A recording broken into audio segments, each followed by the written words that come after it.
All right. So I am here live at the International Women's Day Conference organized by Pakistani Women in Computing. And I'm really excited to have two amazing women as guests on my panel. Before I give them their overdue, amazing introductions and tell you who they are, let me just quickly introduce myself.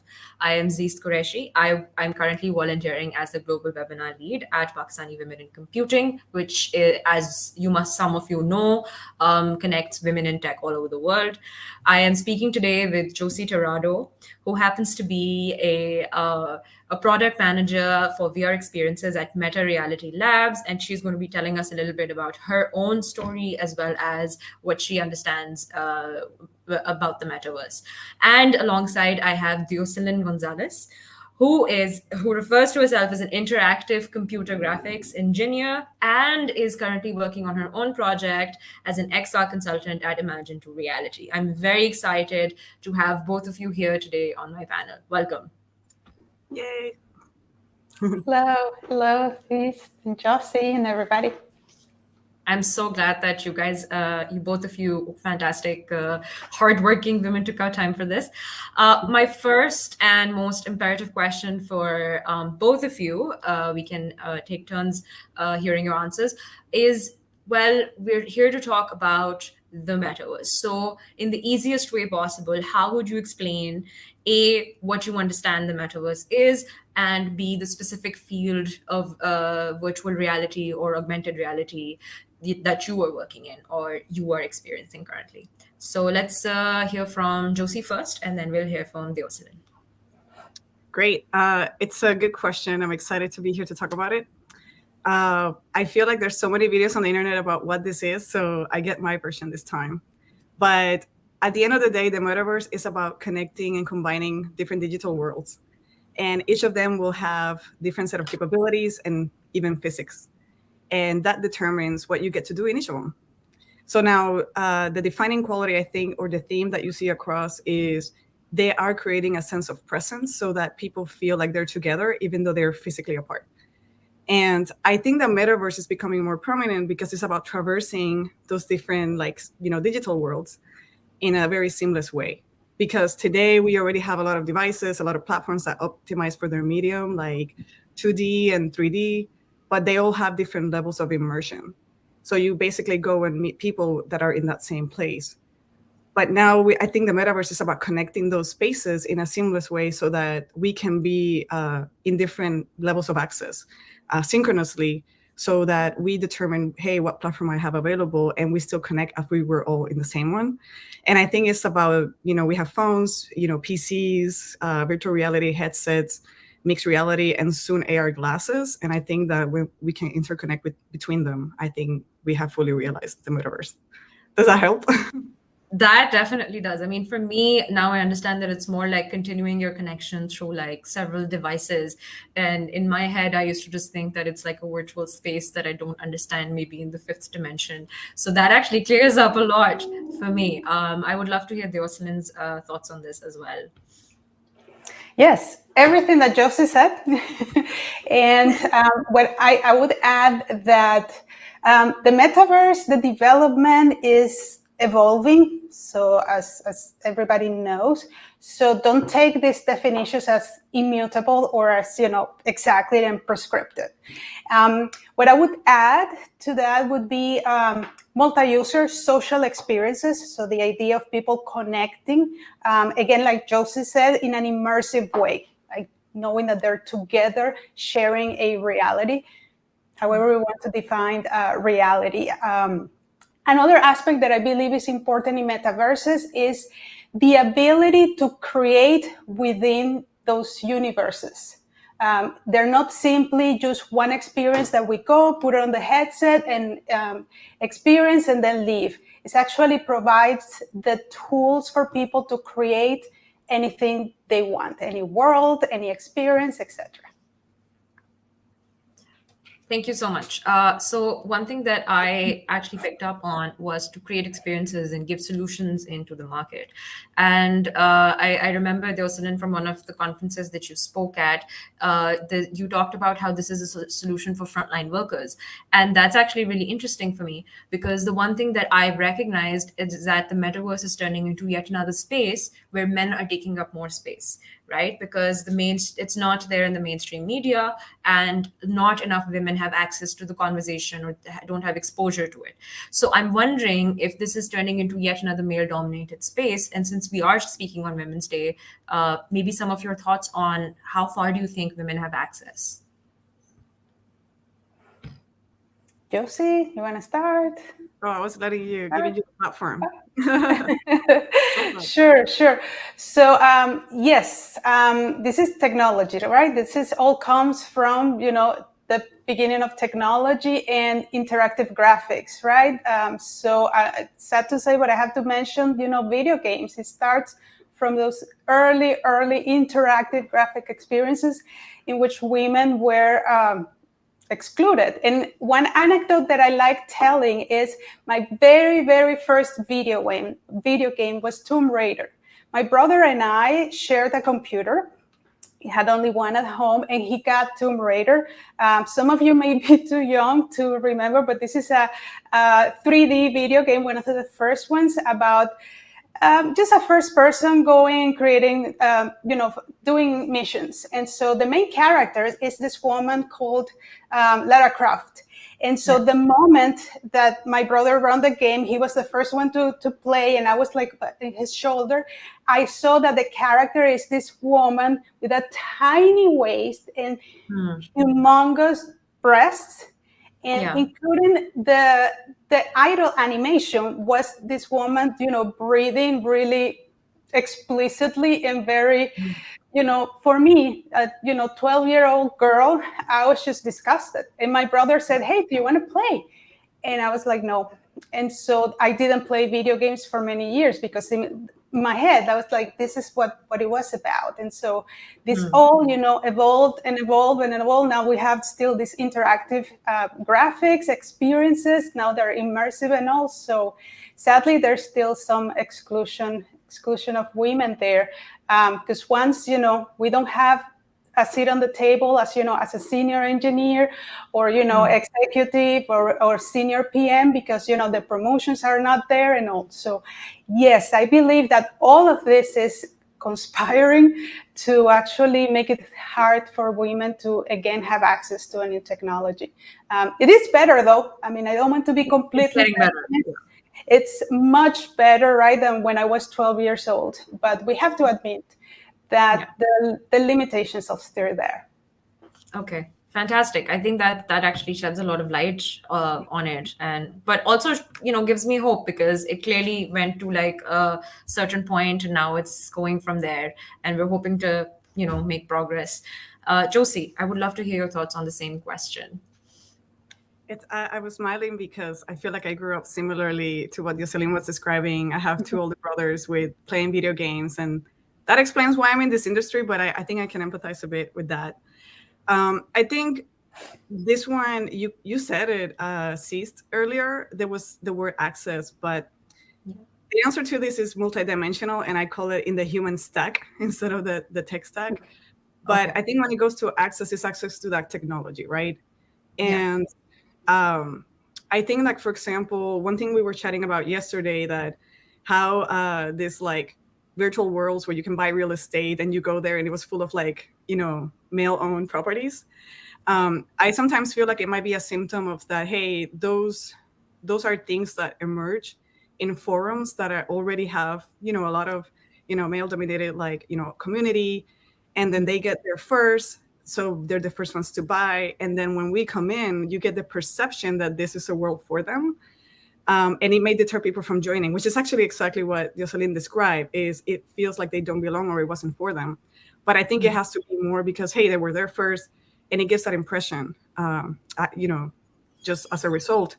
And games obviously have that, but you go back, who had access to those jobs? And again, that's an industry that is still known for being like mostly men. It's getting there. I live my experience getting into the gaming industry as well, and you have to break through.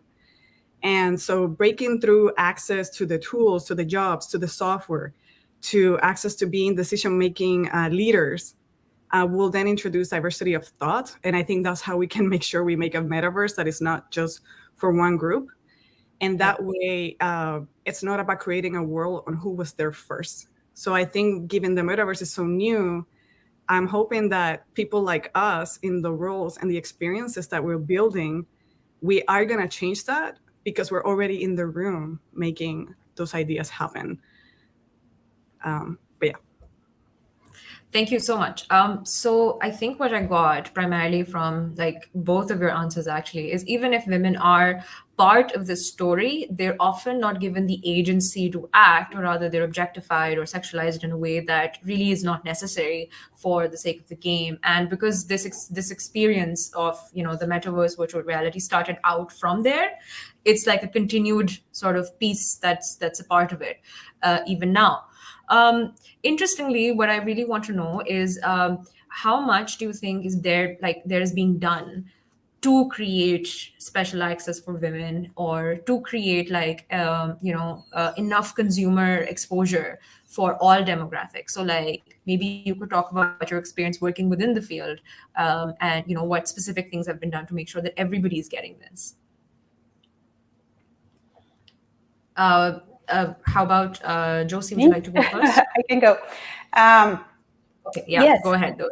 One thing that comes to mind is all the companies that have hired me, because fortunately, when I got to senior level, I now have the luxury of being very vocal, very and speak for women and other minorities and all, and get in trouble at work, right? Which I couldn't afford that as an immigrant when I was younger. So, so the fact that I appreciate, like some people in these companies are actually internally supported me, even though with my, speaking up and everything. So for me, that's an example. That not only I'm seeing women, but myself, I'm being picked, to be, the face of a company and all. So that's in regards to just at least being there. Regarding experiences, I do see an effort, or at least in the very few places that I've been, I do see an effort of like, hey, let's bring somebody, let's bring minorities, women and minorities to the team and the experiences, and let's try and hear from them. So I do see it, and we have to like give a shout out to them, and I appreciate that. Yes, thank you so much, Josie. I think the good news, I think it's compared to our generation, and we were like in school, there's a daylight between how at least we're kind of like trying to democratize a little bit the STEM industry and like technology. Like kids nowadays are getting access to coding and programs and camps and things like that weren't there when we were kids. Maybe my first program was when I was in high school, and I think that helps. I think it also helps that we are also in a societal moment where you go see movies and they have a Beldeck test to make sure that there's enough diversity and that there's actually a voice to these female characters. They're not just cameos, right? There's also obviously the education program. I worked a lot in like nonprofits where we go and like make sure that we're targeting like youth and making sure that we expose them to like, hey, you can do this. So that's helping a lot. I think even in the hiring, every company, I think in a way has to kind of meet, certain diversity standards. And sometimes that can be seen as a good or bad thing, but at least it helps. Yeah. And then at the same time, I think when making products, at least I've been blessed to be exposed to like, roles that are actually there to make sure that they look at what is the available market and like where do you want to target, and kind of like can tell you what you're building is for a particular group, or do you want to expand on it? And it makes you kind of go back in the design process and make sure that you're making something that it's inviting to others. So I think there's daylight, and I'm excited for that. There's still a lot of work to do. And I think, like, to Dioselin, like, I also have had to get in trouble and like be loud and be vocal.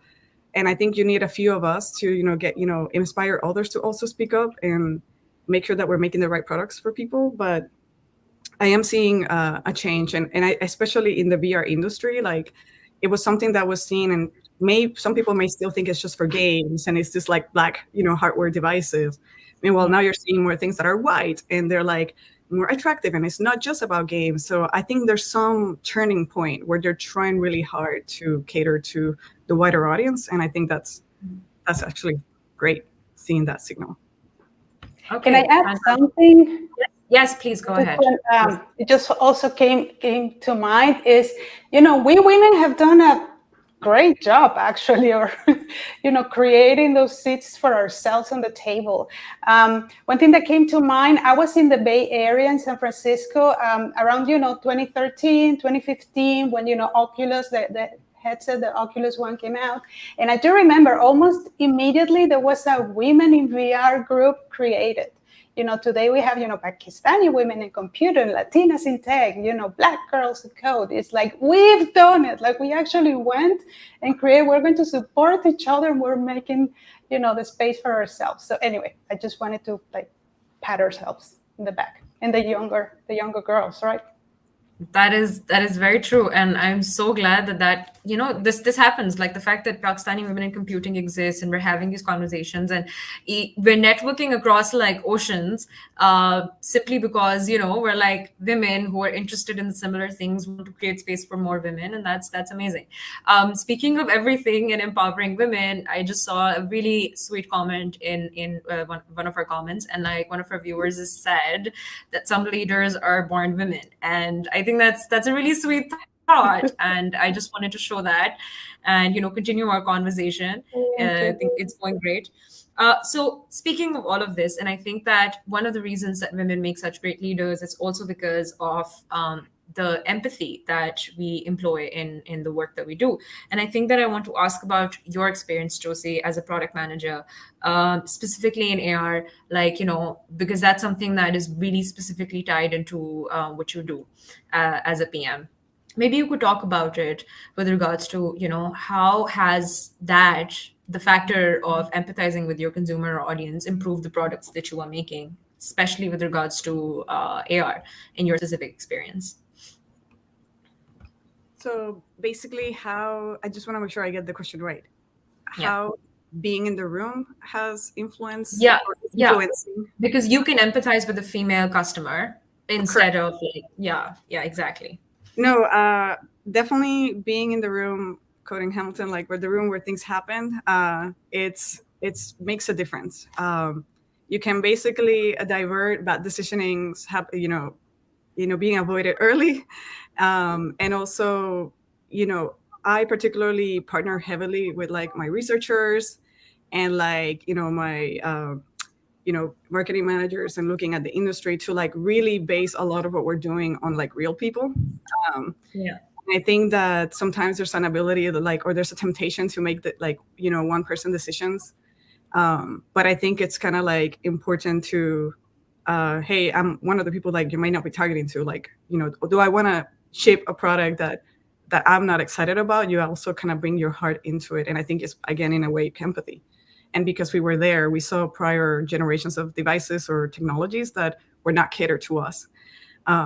But I think it's striking that balance of like, not even just myself, I also don't want to make a product that is for me, but like, how do we balance the strikes when decision making happens, and also when you're testing things, and like something as simple like using a VR analogy, right? Like you could be putting in a headset that doesn't work for a certain population. We have long hair and things like that. Yeah. And things come up the sooner that you are testing those hypotheses with real people. Yeah. That's actually really good. It reminds me one of this plot of this really female empowered show that talks about a VR headset that was only making female users nauseous, and they realized that because they hadn't tested it during the testing phase on any women, and they rolled it out, and then they realized that, oh, this is a problem. So that's just something that came to mind that I remembered. I want to move on to Deosalin. I really, because you happen to have been like at this current moment been pioneering something called XR in your project Imagine to Reality. Now, as a female who is also an innovator in a field which was already so, like difficult to create a name for yourself in, I would like to know about your experience day to day and some of the challenges that you face. Yes. Honestly, the first challenge and obstacle has been myself. I have to admit that is all of this, insecurities, all, voices in your head, telling you, are you really, can you really do it? Are you really capable? And so one thing that I always, that now I recommend and I advise is, in order to innovate, you have to like take fear out of the way. Just get it out, and it sounds easier, of course, than what it is. But at least remember every step. Okay, how can I get, the fear out of the way? And that's when, creativity is just like the floodgates. Is that what they call it? The floodgates just open and your creativity comes. But I guess it's a day-to-day like homework that I have to do. Is okay, take the fear out of the way. The other thing about innovating is you will innovate when you really when you go for a problem that you really know it's a problem that you understand, and it's not just something cool that you're chasing. So that's the other thing. I think what you said yesterday really resonates with me, and I would love to repeat Yes. you said unless you feel the problem, you Feel can't do the justice to the problem. Exactly. That'll make you the best innovator when you hashtag feel the problem. That's when you that's when you understand it the best, and that's what it'll make you solve the best way. So don't chase the cool. Yeah, don't chase Does that make some sense? just to the fame or the rich. Yeah, it definitely makes sense, and I think Navara's comment is super pertinent because as women, I also feel we doubt ourselves more. Men will come in confidently, very confidently, sometimes even say things that they're not sure of, and women would that have studied for years will often just feel very insecure sharing anything because we have to be on top of our game at all times. So I agree, imposter syndrome is quite real. And it's a This sort of trauma. Oh, sorry. I just wanted to. I recently saw a presentation. Minda Hart. She's she runs the website called The Memo, and she just recently wrote a new book, and where she talks about trauma, and it's how important it is to call it by its name. We go through like things like people tell us and experiences through so many years that we women, we develop traumas and traumatic behaviors, and also let's just call it by its name. And recommended her book, by the way. Yeah, that's actually really true. And it brings me to one question that I asked both of you yesterday as well. So, I'm sure that you were very prepared when you entered the fields and when you were interested in everything. But I'm sure there were challenges that you weren't expecting, even as women within such fields. So, like, anything that struck you, you were like, this is something I wasn't expecting to be an obstacle or a challenge working in this specific field. So if you have any anecdotes of any kind, just to give us an idea, younger women an idea, like, what could come your way. So maybe you can think of or share something. Deosalim, would you like to go first, or Jocelyn? Yes. I have like one experience that shocked me, and it was quite a few years ago, and still, which is I was a professor, and so I was meeting with the senior professor, because I was new, and we were discussing the projects of the students. And so there was one of the projects. There were two girls were in the team, and he started saying like, "Hey, no, the animation is not good. The 3D animation, the lighting, they didn't do well." And I was like, no, I actually review and it's really well. And they have no idea. And I said, no, I talked to them. But anyway, at one point, the other lecturer interrupts me. He puts his hand like this. That's why I remember it so much. And he says, listen, women are not good at managing projects. And I'm sorry you're a woman. Like he felt sorry for me. I'm sorry you're a woman, but you have to know that. That was like one of the most shocking, because a lot of discrimination is very subtle, right? But this one was very direct. I never thought I had to face that. No, I'm really sorry that you had to go through that, and that sounds, just the entitlement of that. I do want to bring us back into the technical side of things a little bit, and this question seems perfect for that. So one of the questions that we've just gotten is, how close is the metaverse, and what does it mean for people who aren't in tech? Like, how does an average person's life change because of the existence of the metaverse? And you both can take it. How about we hear from Josie first? No, actually, I think for the metaverse to be successful, it kind of needs to be ready for others to jump in and making it easy for non-technical, areas and like segments to jump on. So I think like the responsibility of people working in the metaverse is about creating like the tools that make it easy for people to jump on without, any crazy knowledge. And you're seeing a little bit of that with like NFTs and blockchain. A little bit of that intimidation is because it's not something very easy to understand or jump on. But I think the metaverse, because I already hinted that, hey, we have the ingredients already out there. We have a lot of like devices and platforms and different levels of immersion, and it's about connecting it. So hopefully one day it is as simple as, from a mobile phone, like you enter the things that you need as a business, and it gets loaded in the right way for you in the right format, and then it can be consumed and enjoyed and used in all these different digital spaces. So I do think that a lot of that is about one, folks in the space identifying problems where, some mixed reality technologies can make that better, then making the tools to have people to jump on them. And then 3, like, again, the access. So like some things, something that is not exclusive to just like people with money, but also like, how do you make it so it's in platforms that are free? So I do think that, for people that are not in it, is if the opportunity comes knocking at your door where there's an opportunity, jump in at it, because you could help define something that is not just for, tech companies. And then 2 is also like identifying and be vocal about what are the needs, where is technology falling short, so that those that are like looking for those opportunity identify and convert it in a solution. That's actually really interesting. It's like take a piece now so that you are also part of the table, evolving alongside this technology. Devsen, would you like to add to that? Depending on your point of view, there is one metaverse or there are many metaverses right now. And so also remember that even right now, I can tell you about metaverses that existed 20 years ago and actually still running. But even right now, this is evolving. This is completely, it's new because we have new technologies every day. So remember that. And so, yes, some of them are or will be closed, but many others will be open. And just exactly like Josie said, remember that everything is being built right now. So just go and take a piece of it, or at least be vocal and say, hey, these are the experiences that I need to be able, to have in your metaverse or metaverses. Yeah. I think that that answers this question.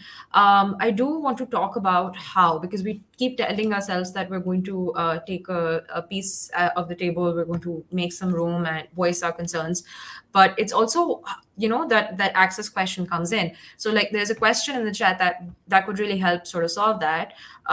We've got Fala, she's asking, could you name some groups or communities that young XR women should join or explore? I mean, women who are working in such fields, any sort of virtual reality, augmented reality, um, what kind of areas, what kind of groups they could join to maybe learn more, become a part of it.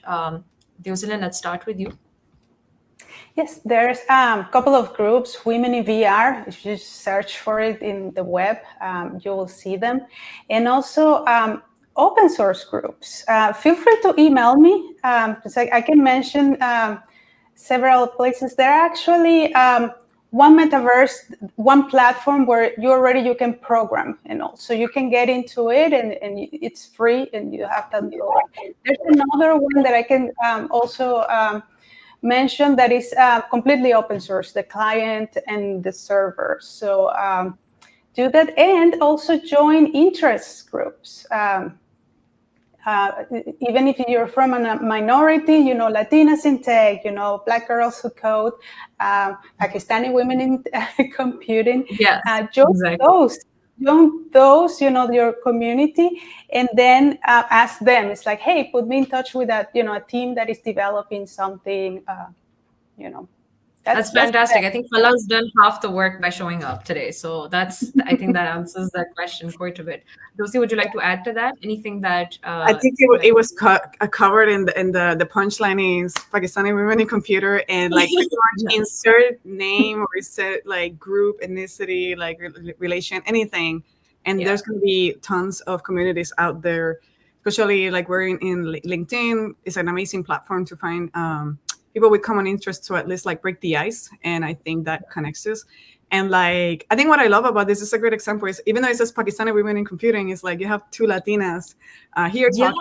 It's like, I think that's worth mentioning. Like, both yeah, of you. I thought it was interesting because I was like, oh, that's how it should be. It's an open community, and we keep connecting with each other. And I think that's amazing. I agree. I'm really excited because, talking to both of you, I'm learning so much. And the fact that you're both like, I feel like I'm a part of a group full of such diverse women all the time, which is great. So this is something that's actually really curious because my brother the other day was also talking about how he's going to make money in the metaverse. And this question actually adds to that. How can you start a career in the metaverse universe? So who would like to take that first? Josie, would you like to sort of take the lead? Yeah, I think that obviously my brain is like exploding because my version of the metaverse is so open. That I think it's about, I think the core ingredient, it's about planning and building experiences and technologies that are moving towards like open, platforms and technologies. I think that, like Jocelyn said, there have been like metaverses that have been there for 20 years and they remain closed. But I think the metaverse is teasing into open connection. And so it's hard to say exactly the recipe or the thing to do. But I feel like, hey, look at your skill set. And how does that contribute? So for example, if it's in the design, well, we need experiences that are not intimidating to users to jump into, this like new interfaces, for example. So like build up on that. It's not about changing careers. It's about using your skill set and using it in places that are transforming and creating those. If you're like in financial, like sometimes like, hey, we need to monetize this place. So like there's a lot of companies already working in there's like online banking, but there's like cryptocurrencies, and then there's blockchain and things like that. That is like, believe it or not, you could be even like a platform engineer or something, and I'm pretty sure that there's a place for that skill in this new modern world. It's about finding the places, the companies, and the products that are actually actively investing in that versus staying in a place that might be just creating a closed environment. So I don't know if it's as actionable of an answer, but maybe it is a good follow-up or like having discussions after this in brainstorming, hey, how do we apply where you are at and how do we transform that or apply it into this industry. I think that's, but you, I think, set a good foundation with regards to how you sort of start, because you don't necessarily have to change your career or skill set. You sort of move forward and see where you fit in. This other question adds to this really well, and I think, Deosin, I would love for you to maybe comment on this. Hamna's asking, what are the core technologies that you could possibly need to learn to actually be able to, execute or put into action things that Josie has recommended? So maybe you could talk a little bit about this.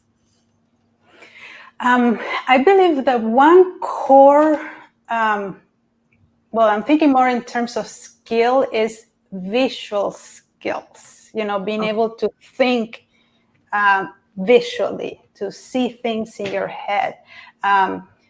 Regardless of the technology where you work, I'm pretty certain that you're going to need it pretty much in all of them. Now, core technologies, just name one, and that will be part of the metaverse. Remember that even though there was a wave of metaverses and all, in the early 2000s, again, this new wave comes with a lot of new technologies, and again, evolving. So at the same time, you have the opportunity, everybody have the opportunity to go and see, okay, what do people mean by metaverse today? This, okay, I think it should go this way. And then you go and you build that part. There's a lot of opportunities to do that right now. And so I'm not like evading the question. It's just like, honestly, it's I a understand. lot. And from my point of view, of course, being the graphics engineer, and so there's programming, evidently, right? Programming, not only client, you will see, server programming as well, because of course everything, is in the cloud and all. But there's also there's this new technology called blockchain that, we don't know exactly how it's going to be part of the metaverse, but it seems that it's going to be. You can tell that that's a technology, right? But of course, there's also web building, web technologies and programming. So it's honestly, the list is actually very broad. Okay. So I would recommend you start. Yeah. Yep. No, sorry. Please finish your sentence. No, that what I would recommend you is go and see, what kind of technology do you like to develop, you like to get into, and then see, okay, how does this relate to the metaverse? Maybe perhaps that's a good start. So start with a little research. That makes complete sense. There's something you mentioned about, metaverses have been around for quite some time, but suddenly there's like an increased interest and excitement around this. So despite the fact that it's happened so many times, why do you think it's become a buzzword all of a sudden and come to interest on top, on the top, it's on everyone's mind and everybody's talking about it? Josie, would you like to go ahead?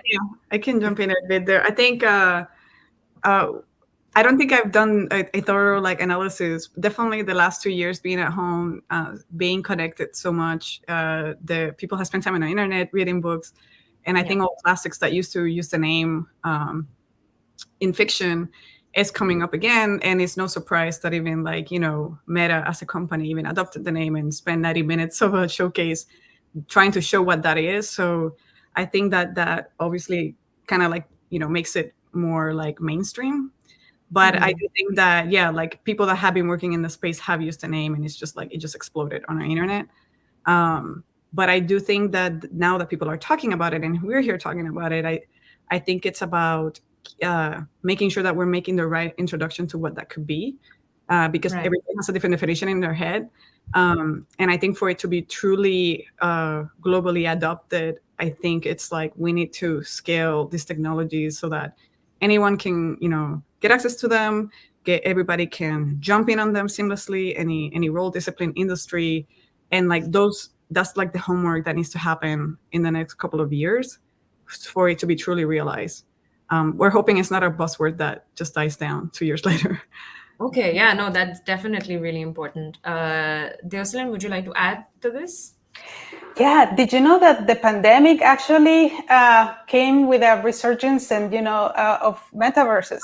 There's a particular metaverse platform that it started in the early 2000s and it was hugely popular and then kind of like it died. But then in the pandemic, just because everybody was at home, it's big again, and now they have 1.1 active 1.8 million of active users per month. And so that's Wow. just an interesting tidbit as well of why this resurgence. That's actually really interesting. We've talked about why the resurgence has happened. I want to know what is it that personally excites you about this new evolution? Because I'm sure, as people who've been working in tech for so long, the metaverse is bringing new opportunities in your like foresight and in the future that possibly we can't see. People who are just consuming it on the consumer's end. So maybe you could talk a little bit about that. I have a quick answer on that. Yeah, Working sure. in this space, I think what excites me is, so I have two boys, and I keep thinking what their future will be like by the time they're my age. And in the last like decade, one of the things it was like, hey, there's like this like using spatial computing and spatial interfaces, and like we live in a world of 3D. How do we make things to be less flat and more, volumetric and things like that? So there's a lot of work just in this generation as we're working of this generation of professionals, and like how do we create the tools to like make that a thing. So I think it excites me to hopefully be be working on the building blocks that by the time they're my age, right, they are already enjoying the benefits of it. Where, like you can, you know, enjoy things spatially, you can create, in volumetrically without necessarily being a particular discipline or anything like that. Very easy to adopt. You can share things across all these mediums. And it's like, I guess the best reference is, file documents at a time. Yes. You couldn't open them only except on that particular software, and now you can seamlessly send things like that. Is I think that's like the most basic analogy of how we would Right. like interdimensional like digital spaces to be connected. That's really exciting. Devson, before you answer the same question, I just want to reference one video of yours that I saw back in 2018 when you were at Microsoft, and you basically just animating and sort of dealing with things outside of the computer, and there's like a view from within your VR headset, and then also like you in real life just like moving in the air. There's nothing that you can see. It was a very interesting, and you say in the video that I love my work because I'm coming and I'm mostly my testing involves just seeing in like animated objects and everything. So maybe you could talk about with regards to that. Are you still excited about that? How has that evolved? Maybe you know. Oh my goodness, yes. Remember, I started this 20 years ago in grad school, right? When VR was mostly a academic, right? Academic field. And then this wave of the metaverses in, early 2000s, but still was not, there's no massive adoption. And so that makes me excited now is how like you don't have to go to a lab, an academic lab with $1 million equipment in order to do VR. Actually, anybody of us, can get a headset, at home and do, go into experiences.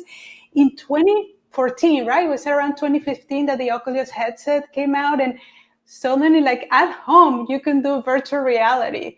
And regarding to graphics as well, so again, years ago you needed thousands of dollars, a computer, and now any desktop, right, pretty much can you do and these experiences and all. We didn't have cell phones as much, right, like many years ago. So like even from your cell phone you can have XR, mixed reality experiences and all. So that's what makes me excited, is like how closer we are now to mass adoption, and how all these technologies have evolved to the point that is a lot cheaper. We're still not, it's still not too economic, right, to have a headset and all, but still we're so much closer.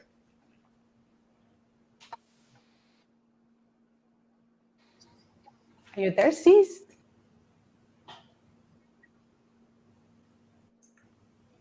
Hello? I can continue talking. Okay.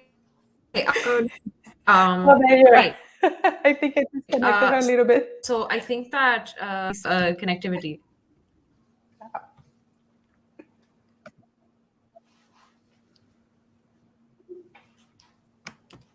Hello? I see you, Josie. Okay. Hello? One of the things that since it's back, I think one of the things that you were talking about, challenges that you face, Jocelyn, it reminded me about my own experience in the space. And if anybody cares to know, I don't think our journey has been easy for neither of us here. And I think it's more like, hey, if there's any sign of hope, I think that me in particular, like being a woman, looking young when I go into a room full of men, and having an accent, being Latina, all of these things sometimes feel like things that automatically put me behind other people. So if there's any last minute tip that I can provide, is knowledge has been the biggest armor that has helped me throughout the years.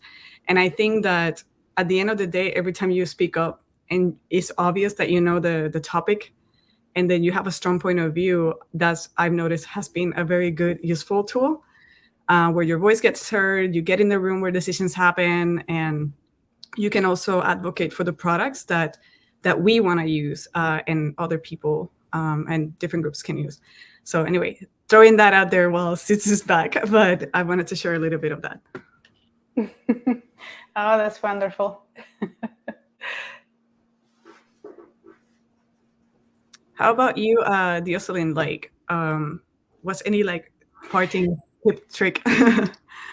Yeah. When you were talking, I was thinking about that as well. And it's also a little bit of a sense of stubbornness. I think it was also, sometimes it's that, right? It's just being stubborn, and listening to your gut or your heart, whatever your point of view, and no, like, but I know I'm right, but I know, but I know I can do this, right? So that has helped me a little bit but then again, I'm not saying it's easy, right? The imposter syndrome, sometimes you have to really get out of here.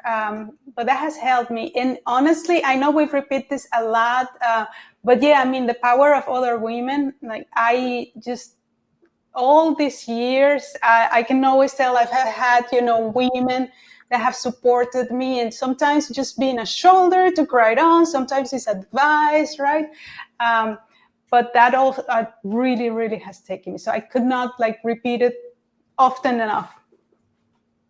That's awesome. She's back. I think that both of you have given amazing advice.